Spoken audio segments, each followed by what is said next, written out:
최근 한 여론조사에서 대통령 국정수행 지지도가 정권 출범 뒤 처음으로 10%대를 기록해 최저 수준이었습니다. 그동안 높은 지지를 보내준 대구 경북에서 오히려 평균보다 더 낮은 지지도가 나와 충격적이었습니다. 보도에 권윤수 기자입니다. 여소야대로 임기 말까지 국회 견제를 받아야 하는 윤석열 대통령은 정책 추진을 위해 국민 지지가 필요합니다. 하지만 최근 여론조사에서 대통령 지지율이 바닥을 향하고 있습니다. 한국갤럽이 시행한 여론조사에 따르면 지난달 마지막 주 대통령 긍정평가가 19%로 나와 윤 정부 출범 이후 최저치를 기록했습니다. 특히 보수의 텃밭으로 여겨지는 대구 경북 지지율이 18%로 평균보다 1%포인트 더 낮게 나왔는데 대구 경북 지지율이 10%대를 기록한 것도 현 정부에서 처음입니다. 대선 때 다른 지역보다 더 높은 득표율을 보이며 기대를 많이 걸었던 것만큼 실망도 크다는 분석이 나옵니다.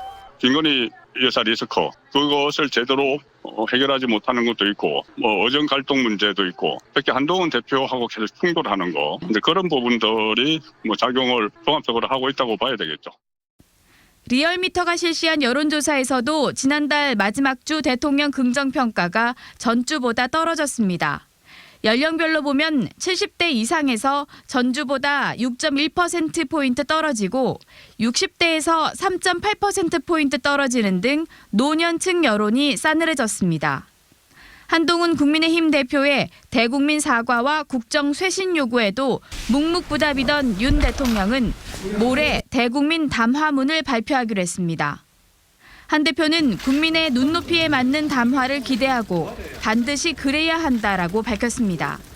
정치권에서는 간단히 사과하고 앞으로 잘하겠다는 식의 대처로는 난국을 헤쳐나가기 힘들 것이란 전망이 나왔습니다. 김건희 여사에 관한 의혹, 의정 갈등 등 당면한 문제에 구체적이고도 현실적인 대책을 내놓아야 한다는 지적이 많습니다.